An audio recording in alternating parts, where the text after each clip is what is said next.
Good morning. Let's look for a minute at the greatest icon of all, Leonardo da Vinci. We're all familiar with his fantastic work, his drawings, his paintings, his inventions, his writings, but we do not know his face. Thousands of books have been written about him, but there's controversy, and it remains, about his looks. Even this well-known portrait is not accepted by many art historians. So what do you think? Is this the face of Leonardo da Vinci, or isn't it?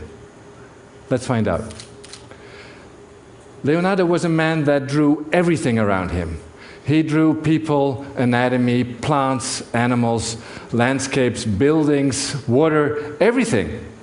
But no faces? I find that hard to believe.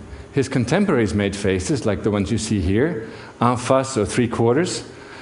So surely a passionate drawer like Leonardo must have made self-portraits from time to time. So let's try to find them. I think that if we were to scan all of his work and look for self-portraits, we would find his face looking at us. So I looked at all of his drawings, more than 700, and looked for male portraits. There are about 120, you see them here. Which ones of these could be self-portraits? Well, for that they have to be done, as we just saw, en face or three-quarters, so we can eliminate all the profiles. It also has to be sufficiently detailed, so we can also eliminate the ones that are very vague or very stylized. And we know from his contemporaries that Leonardo was a very handsome, even beautiful man, so we can also eliminate the ugly ones or the caricatures. And look what happens. Only 3 candidates remain that fit the bill, and here they are. Yes, indeed, the old man is there, as is this famous pen drawing of the Homo Vitruvianus. And lastly, the only portrait of a male that Leonardo painted, the musician. And before we go into these faces, I should explain why I have some right to talk about them. I've made more than 1,100 portraits myself for newspapers over the course of 30 years only. But there are 1,100, and very few artists have drawn so many faces, so I know a little about drawing and analyzing faces.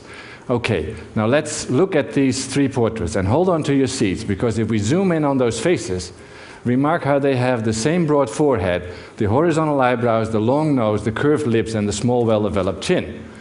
I couldn't believe my eyes when I first saw that. There is no reason why these portraits should look alike. All we did was look for portraits that had the characteristics of a self-portrait, and look, they are very similar.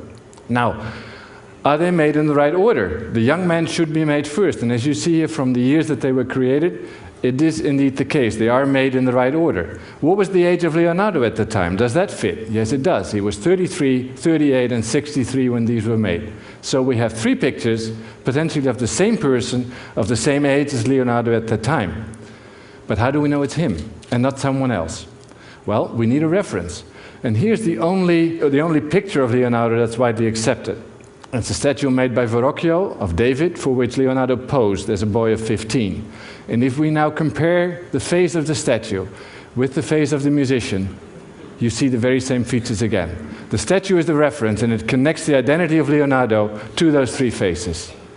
Ladies and gentlemen, this story has not yet been published. It's only proper that you here at TED hear and see it first. The icon of icons finally has a face. Here he is, Leonardo da Vinci.